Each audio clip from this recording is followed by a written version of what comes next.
Hello and welcome to my channel, Artsy Angie's DIYs. Today we're going to do a Halloween project using this 10 by 10 wooden frame. It's actually a wooden box, but when you flip it over, it turns into this kind of shadow box frame. So I'm going to go ahead and we're going to use today black, sea green, and just a pumpkin orange. Three basic colors for this project. Those were from Apple Barrel. I went ahead and got started. I put some on my paint palette. I'm using an angled flat brush. And I went ahead and kind of got started on the inside. So I'm carefully just adding some of that sea green in the background. And one of the reasons I chose the green is because we're going to go ahead and paint a thin wooden cutout of a witch stirring her witch's brew in a cauldron. So that's going to be painted all in black. So I always think of green coming out of the cauldron. So this is the reason why I'm painting the background in the sea green. And just painting it back and forth. That type of wood, it's kind of like MDF. It's a really thin type of wood that I don't remember where I got this frame from. I actually had it hanging around for a little while. And so yeah, if you ever see any of these like wooden frames or a wooden box that's a 10 by 10, you just have to flip it upside down basically and paint the inside. This is actually considered the back side because I bought this as a 10 by 10 wooden canvas to paint in the front, but then I got this wild hair idea that we could go ahead and just flip it around and do a different project. So now I'm painting the insides very carefully. It's about the same width as my brush, so just kind of pressing down and very smoothly just going in and painting it all inside, all the sides. And then for the outside, the green is going to go on the back and on the inside of the sides. And after we're done with that, we're going to go ahead and paint the border all the way around in our pumpkin orange. So I'm going to go ahead and pause this right here so we can just go ahead and fast forward this part.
Okay, so right here, this was a dollar store witch's cauldron door hanger. So right there where the hole is where you would hang the string, I went ahead and filled that in with some glue and dried it with my hair dryer, and I used my sandpaper just to smooth it out so it'd be easier to paint. It fills up that hole so you don't see the hole, and it looks like a whole piece. So that's just a little quick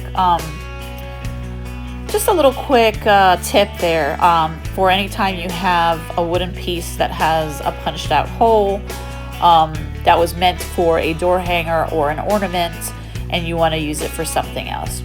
And then there you see I'm going to go ahead with my black and just using a flat brush and just getting it all into all the areas of the witch's face and just painting her fully in black. And because it's going to be part of my kind of like sort of 2D, 3D effect,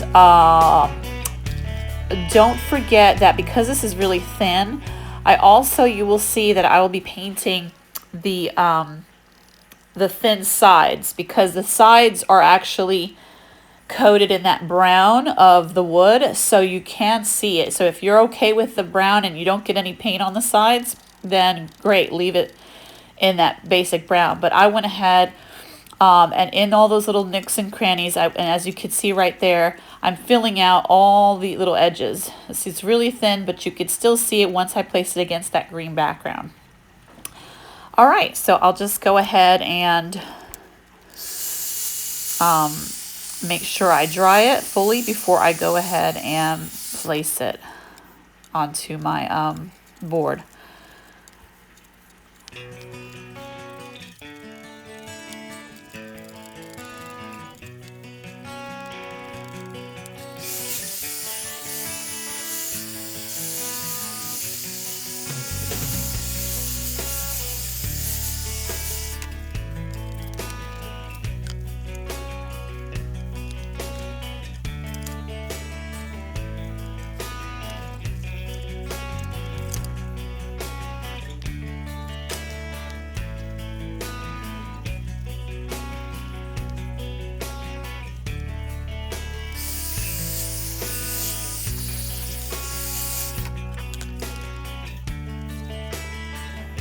Okay, so that's how our witch is going to sit on top of our board.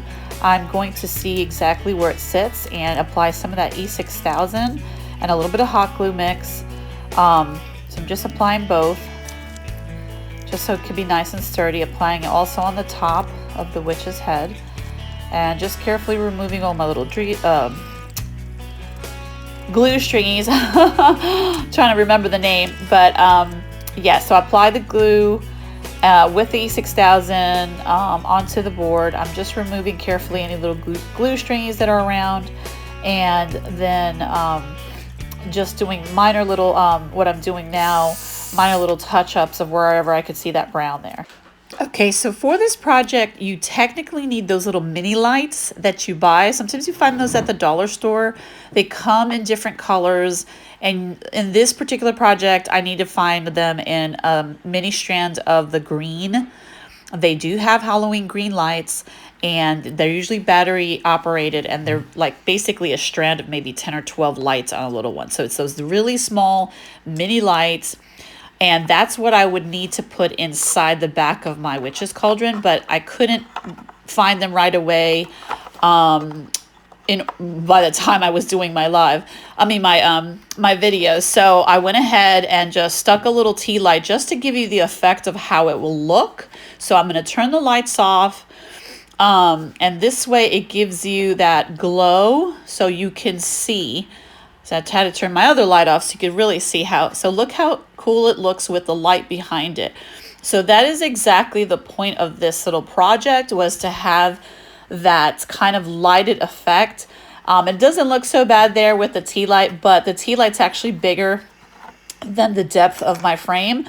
So it really doesn't work well that way. I could still put it in there, and you see how it gives it that glow. So if I get the green lights, or you could just use a glowy yellow light, whichever you like or prefer. just get yourself one of those dollar store mini lights that come like 10 or 12 lights in a little strand that are battery operated, and then you just slip it right back there and it will look super cute. Great table decor. It stands up on itself because it is about an inch and a half and about an inch deep, and it will look great. All right, I hope you enjoyed this. Thank you. Okay, so there's my witch. Now she was looking a little plain, so I went ahead and added some black stripes around the orange border. And as you can see, I went ahead and added this little wooden cutout Happy Halloween sign that I had, painted it white, and then added the orange for the pumpkin. And here is the side view of our witch, and came out super cute. And here is now another option. Here we painted the background in yellow, orange, and black tones. And then our wood cutout is the Happy Halloween sign with the bats, painted the bats black, and then a pumpkin in orange. And did the same concept with our E6000 and hot glue to the wooden frame. Again, it's 10 by 10. And there is our side view. So I really hope you enjoyed this tutorial. I think they came out super cute. Our witch's cauldron and our happy Halloween with our bats. The possibilities are endless. And here we have the witch's cauldron with the lights turned off. We have a little flickering light in the back. It's a little bit hard to see, but you kind of get the idea. And here is what the Happy Halloween looks like with the bats. Kind of put a little wider light on that one. But it just gives you an idea what it looks like with the lights turned off. Give you that spooky look. And in the end, I ended up doing a third one with a spooky cat. And it was a little harder to see this one, as you can see. You can see the silhouette a little bit. I was trying to angle it. I don't know if you saw the eyes right there. But that's what they look like. And here are the photos of them with the glowing light. The witch's cauldron, the Happy Halloween sign. And then this is the creation I did last. So it was kind of a last minute with my little spooky cat, cutesy cat. So I really hope you enjoyed this. So thank you so much for watching. Stay tuned for my next video. And don't forget to hit that like, share, and subscribe button. And don't forget to hit the notifications. Thank you. Also follow us on our other social media platforms on Facebook, Instagram, and on our website at artsyadventureswithangie.company.site. Hope to see some of you there. Ciao for now.